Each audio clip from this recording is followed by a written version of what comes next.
Last time on Tiger Road, we jumped over to planet Yardrat to join Toru in his search for the mysterious treasures. A variant of the Dragon Balls we're familiar with, but Toru believes he's not allowed to use. As our heroes followed him to assist, we discovered not only was the planet in disarray, but the aggressors were still nearby and also seeking the treasures. Then strangest of all, Bardock and Vegeta appeared to their sons, resurrected. Is this really the case? Or is this just a sinister trick? This is part 6 of an ongoing series. Check out the first 5 parts in the description and comment what you think of this story, or name another story you'd like me to cover. Cutting through the obvious reveal, Gohan warns Trunks to be careful. That's not really Mai. When the Yardratian, who we'll call Jeremy for now, chops the gun out of her hand to regain control over the situation. If Mai isn't real, then her weapon isn't either, and it could be much more powerful than a regular firearm.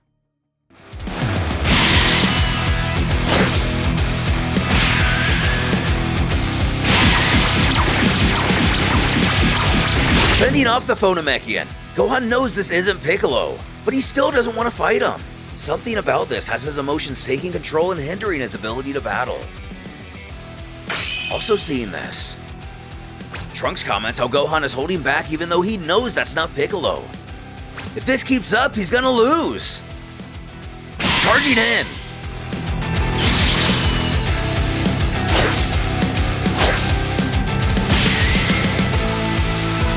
Whoever or whatever these illusions are, they're way more powerful than they should be.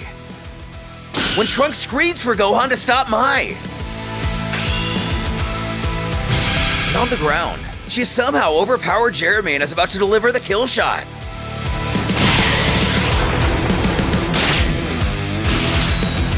Hunting her like the 3rd grader she is.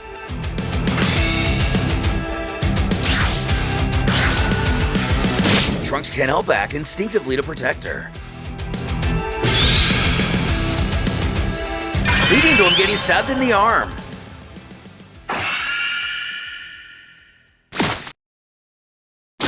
As he sets her down, she simply makes her get away. Tending to his young friend, Fake Piccolo does the funny name attack. Macaco's the Poe!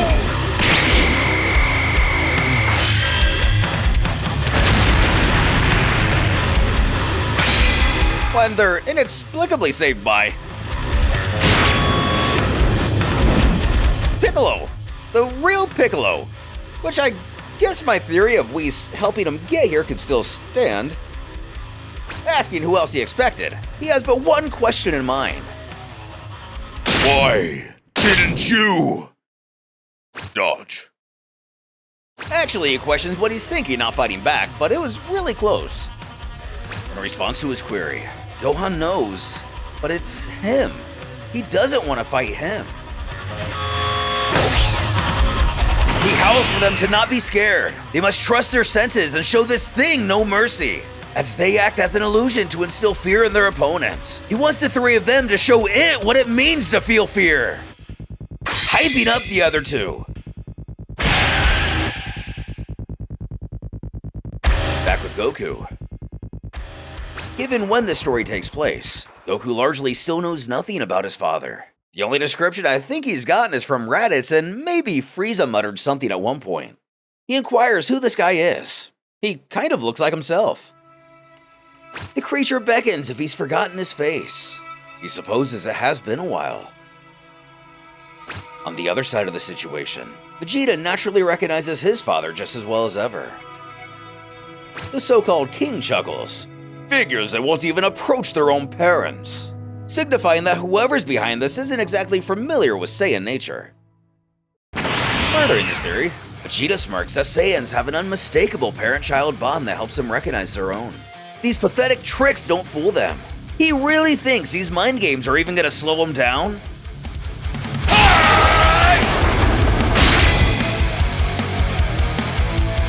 However, Goku isn't so quick to jump back into battle. Wait, parents, you mean to say you're... Finishing his not-son statement. That's right, Kakarot. I'm sorry to have been away for so long. And right here is where I'm gonna suggest these entities are able to manipulate their opponent's emotions on a more than surface level. Goku actually begins to tear up at the situation unfolding in front of him. when it's been heavily suggested previously that a moment like this generally wouldn't affect him much. Vegeta hollers, "Damn it, Kakarot! What did I just say?" That man may very well look like his father, but he isn't. These things prey on emotions to get their target to lower their guard. But if he isn't going to fight, that just means 2 warriors for Vegeta.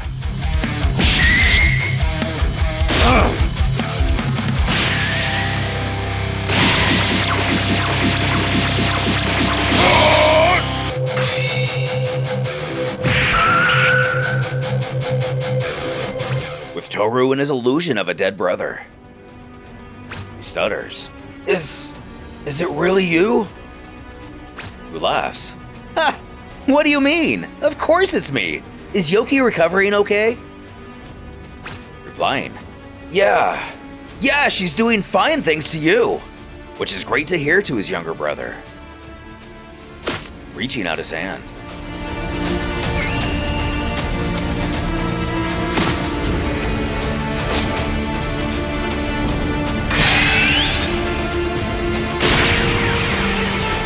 Ramiro pulls him forward to blast him point blank.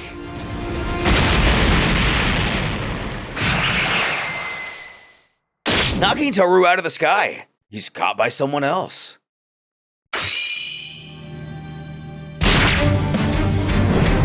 Zen! It looks like somehow he managed to recover fully. Not feeling great, Toru's just happy to see him back on his feet.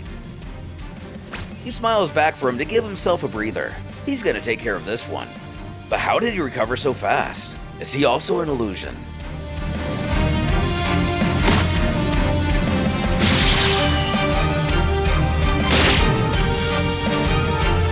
Alas, getting to take an extended look at this alleged doppelganger. Looks like everyone was right. Zen says to himself that Toru's brother really does look like him. The Fiend gets a gleam in his eye and remarks, "Oh, you're Tauren also. I can feel it in my blood." But what gave him that idea? Our hero tells how he's a human and a Saiyan from Earth. Leading his foe to resign, perhaps I should have instead said I can see it with my eyes.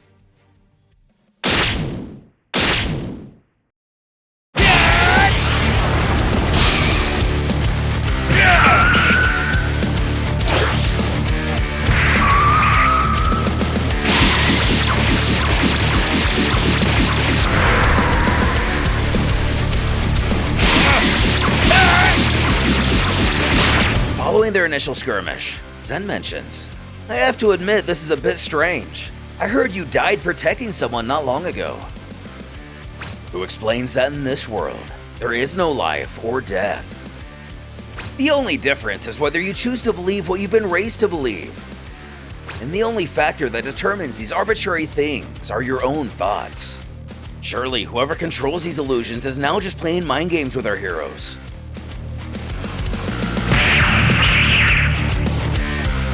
As Goku calls out to Vegeta asking what they should do. He scoffs back, "How should I know?" While he claims he has no issue in fighting them, it's worth noting that he's still in his base form. If his statement were true, why hasn't he transformed?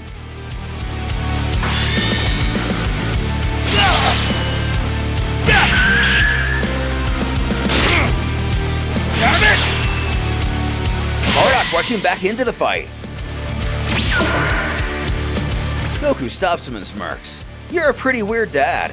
I don't really want to do this, but it looks like I don't have a choice."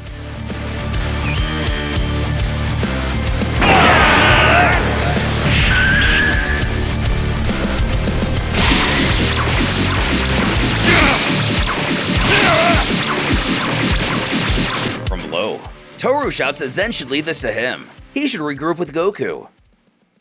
But raising a good point. Can Toru fight this guy? After all, it's his own brother and he's shown some issues in getting past his death.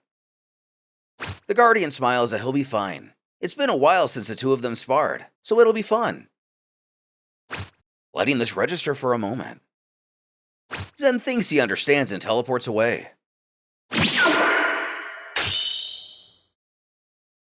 With Piccolo. The gang looks on at this thing now on the ground. Even Piccolo himself doesn't know what to make of this guy. Neither does Gohan. This took him completely by surprise too. The Namekian furthers that it doesn't seem like any illusion that he's seen. He thinks the body may also have the same regeneration abilities of his own. If what Piccolo's saying is true, it's almost like these guys were cloned out of thin air and possess all of their unique abilities. Just as he notices something in particular. He's interrupted by Zen's arrival. For whatever reason, he chose to return to Gohan and Trunks rather than go help Goku. Gohan states how happy he is to see that he's okay, and still getting familiar with the situation. This is the first time he's actually seen Zen. He questions what happened here. He doesn't know either. He and Toru arrived at this planet already in disarray. Had they not arrived when they did, it's likely it would have been completely destroyed. And with a kiddo it only gets worse moment, Trunks winces that he doesn't even know what's real anymore. When Jeremy chimes in that he believes the reason for all of this to be straightforward. These people have attacked because they desire the Yardrat's power. They are the Suzaku, one of the races under the Four Divine Beasts. But the Four Divine Beasts, already familiar with this legend, Piccolo queries if this means these guys are acting on behalf of a literal god. Which is correct. They are an evil warrior race. Behind this is the Red Bird God. Zen adds that considering how they're acting, he's gonna take a guess that this isn't exactly a kind god. Before Gohan realizes something, didn't your companion come here in search of something called the Four Mysterious Treasures? Could that have something to do with this? Likely already reaching this conclusion himself, Jeremy details how one of the Four Mysterious Treasures is the Suzaku treasure. Maybe this god is looking for it here. And if that's the case, there's a lot more to this than Piccolo was hoping for. Before they do anything, Gohan wants to wait and regroup with his dad and Vegeta. It's possible that they figured out something they haven't. With whom? Against the unexplained entity that takes his father's appearance. An incredible battle awaits. Just how will this parent-child fight conclude?